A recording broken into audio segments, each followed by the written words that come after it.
أعوذ بالله من الشيطان الرجيم بسم الله الرحمن الرحيم رب اشرح لي صدري ويسر لي أمري واحلل عقدة من لساني يفقهوا قولي السلام علیکم عزیز طلباء و طالبات، میں آپ کی معلمہ نازیہ علی۔ یہ اردو کا لیکچر نمبر 1 ہے، کلاس 8 کا۔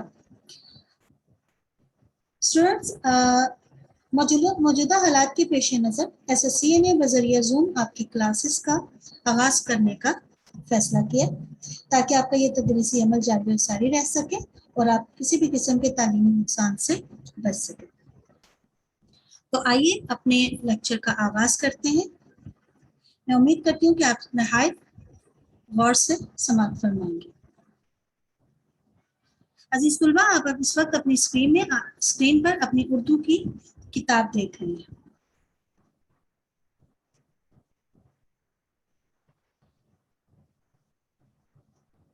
سب سے پہلے ہم اپنے لیکچر کا آغاز آپ کی درسی کتاب میں شامل نظم حمد سے کریں گے۔ نظم حمد مولانا محمد اسماعیل میٹھی کی تحریر کرتا ہے۔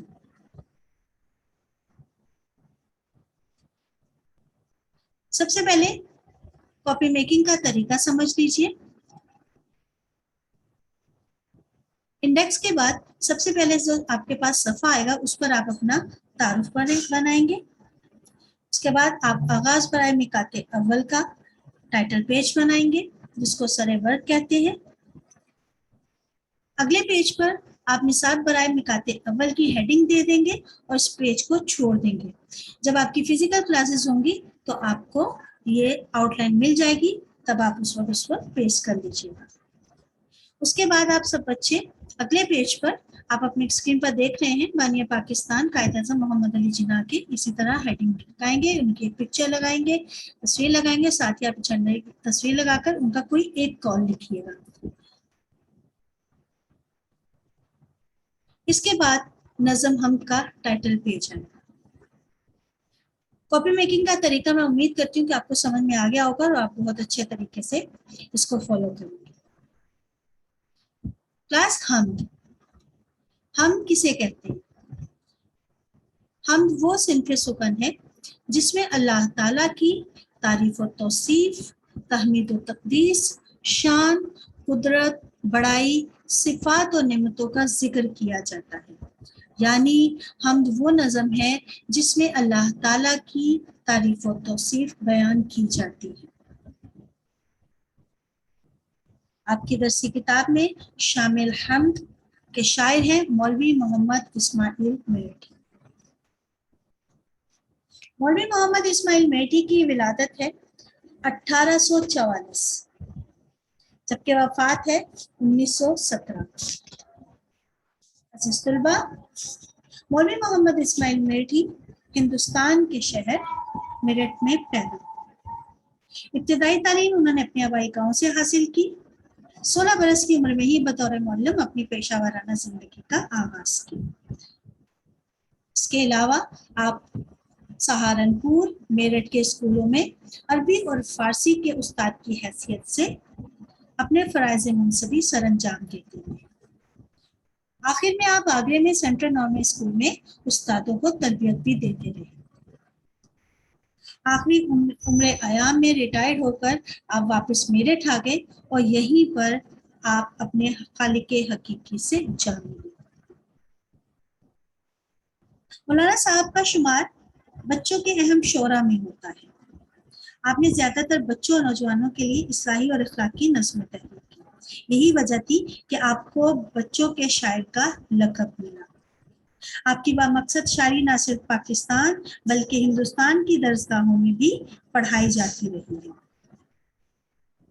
شاعرانہ خصوصیات، آپ کی شاعری زبان کی پاکیزگی اور بیان کی سادگی کا حسین امتزاج ہے۔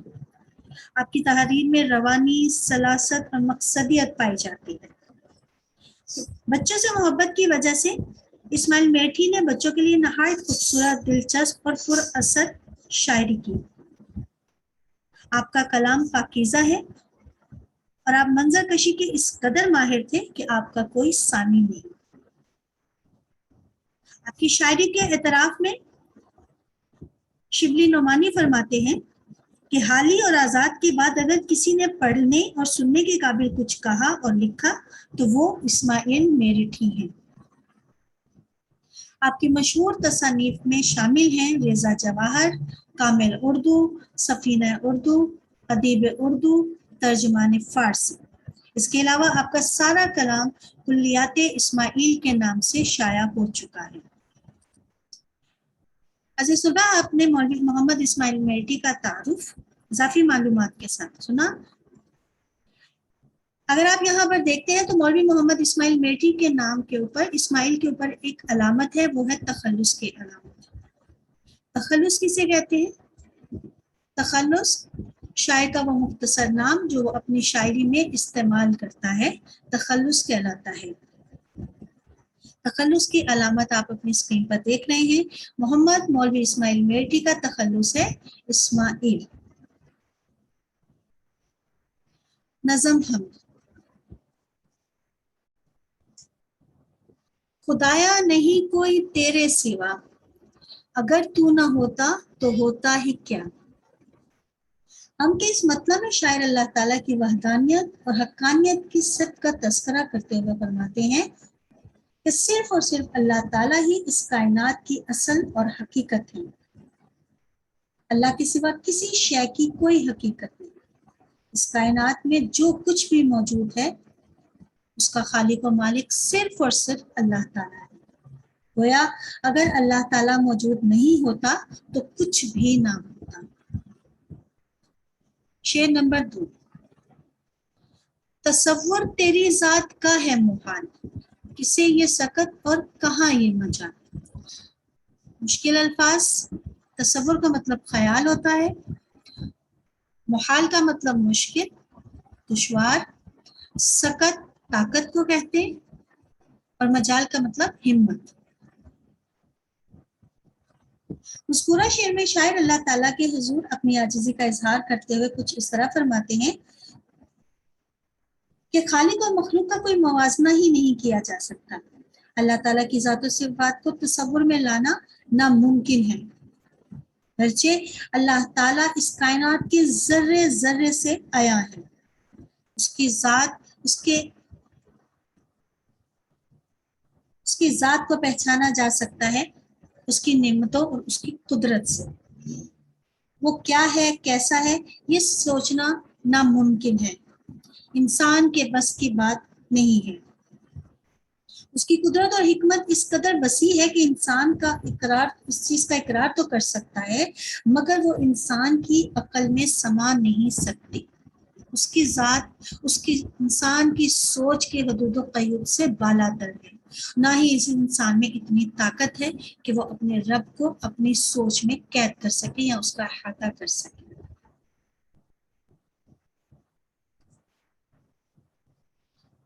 شعر نمبر 3۔ بنائی ہے تو نے یہ کیا خوب چھت، کہ ہے سارے عالم میں جس کی کھپت۔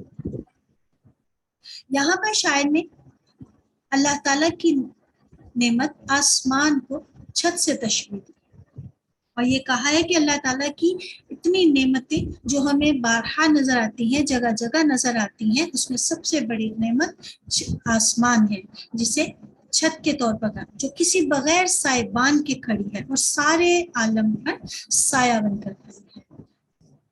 اس میں تارے، ستارے، چاند، سورج سارے عالم کو فائدہ پہنچا رہے ہیں۔ یہ اللہ تعالیٰ کی آسمان خوبصورت نعمت ہے۔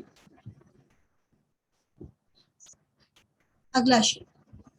یہ تارے ہیں جو آتے جاتے ہوئے، یہ تارے جو ہیں آتے جاتے ہوئے، چمکتے ہوئے جگمگاتے ہوئے۔ شاعر نے یہاں پر تاروں کے بارے میں کہا ہے کہ یہ دن کے بعد جب رات آتی ہے اور رات کے آسمان پر فلک پر جو تارے خوبصورت چمکتے ہوئے موتیوں کی طرح دکھائی دیتے ہیں، یہ اللہ تعالیٰ کی بہت بڑی نعمت ہے، اس کی قدرت کی نشانی ہے۔ اور تاروں کا چمکنا، چاند کا آنا دن کے بعد، یہ سب اللہ تعالیٰ کی قدرت کی نشانیاں ہیں، اور یہ چمکتے جگمگاتے ہوئے موتیوں کے مانند خوبصورت دکھائی دیتے ہیں۔ چراغ ایسے روشن جو بن تیل ہیں، یہ تیری ہی قدرت کے سب کھیل ہیں۔ عزیز طلبہ، یہاں شاعر نے انہی تاروں کو، چاند اور سورج کو چراغ سے تشبیہ دی ہے اور یہ کہا ہے کہ یہ اللہ تعالیٰ نے یہ ایسے چراغ بنائے ہیں کہ جنہیں روشن ہونے کے لیے کسی تیل اور ایندھن کی ضرورت نہیں ہے۔ دنیاوی چراغ کو تو کسی تیل کی، ایندھن کی ضرورت ہوتی ہے، لیکن اللہ تعالیٰ نے اتنے خوبصورت یہ چاند کی شکل میں، سورج کی شکل میں، ستاروں کی شکل میں، کہکشاں کی شکل میں، اجرام فل کی شکل میں جو آسمان کی زینت بنائے ہیں، ان چیزوں کو چمکنے کے لیے، روشن ہونے کے لیے کسی تیل کی ایندھن کی ضرورت نہیں ہے۔ یہ سب اللہ تعالیٰ کی قدرت ہے، یہ سب اللہ تعالیٰ کی قدرت کی نشانیاں ہیں۔ اگلا شعر، یہ لالو گوہر جو ہیں بکھرے پڑے، یہ لالو گوہر ہیں جو بکھرے پڑے، زمین سے بھی ہیں ان میں اکثر بڑے۔ لالو گوہر کا مطلب ہیرے موتی جواہرات، لال کہتے ہیں ایک سرخ رنگ کا چمکدار موتی، گوہر جواہرات کو، موتی کو کہتے ہیں۔ یہاں پر بھی شاعر نے پچھلے اشعار کی طرح یہاں بھی یہی کہا ہے کہ آسمان پر فلک کی زینت، اس کی خوبصورتی میں اضافہ کرتے ہوئے یہ چاند، یہ سورج، یہ ستارے، یہ کہکشاں، یہ سب ہمیں جو موتی اور ہیرے جواہرات کی مانند ہمیں آسمان پر بکھرے پڑے ہوئے نظر آتے ہیں، خوبصورت نظر آتے ہیں، چمکتے جگمگاتے نظر آتے ہیں، یہ دیکھنے میں ہمیں کتنے بہت کم چھوٹے نظر آتے ہیں، لیکن ان میں سے تو بہت سے ایسے ہیں جو ہماری اس زمین کائنات سے بھی بڑے، اور یہ اللہ کی قدرت ہے کہ ہماری زمین سے بھی بڑے اجرام فلکی ہیں، جو کہکشاں میں ستارے ہیں، چاند ہیں، وہ سب آسمان کی زینت ہیں۔ اللہ تعالیٰ کی یہ سب سے بڑی نعمت میں سے ایک نعمت ہے۔ یہ قائم ہے تیری ہی تقدیر سے، بندھے ہیں بہم سخت زنجیر سے۔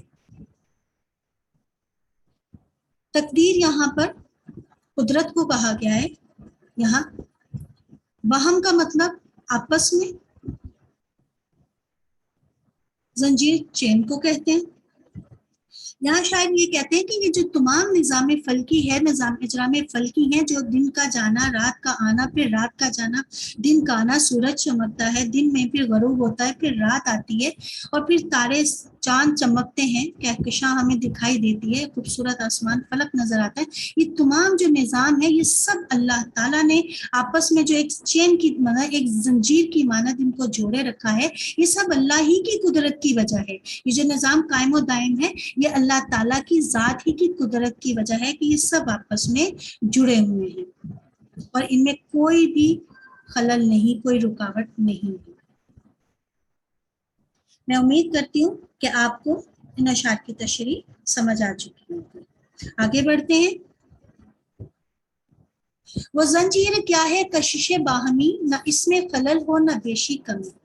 یہ شعر بھی پچھلی شعر کا ہی تسلسل ہے۔ شاعر یہاں کہتے ہیں کہ یہ جتنا بھی کشش باہمی یعنی ایک دوسرے سے یہ جڑے ہوئے ہیں، ان کا آپس میں جو تعلق ایک زنجیر کی مانند ہے، اس میں کسی بھی قسم کی کوئی رکاوٹ، خلل کہتے ہیں رکاوٹ کو، اس میں کسی بھی قسم کی کوئی رکاوٹ نہیں آ سکتی، نہ اس میں کسی قسم کی زیادتی ہو سکتی ہے، نہ ہی اس میں کسی قسم کی کمی ہو سکتی ہے۔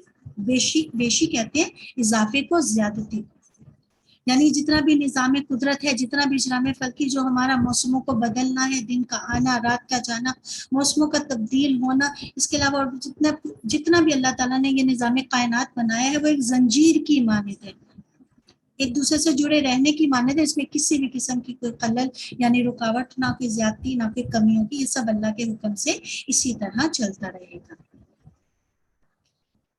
آخری شعر ہے، ان سب کا آئینے ایجاد ایک، ہنر ایک ہے اور استاد ایک۔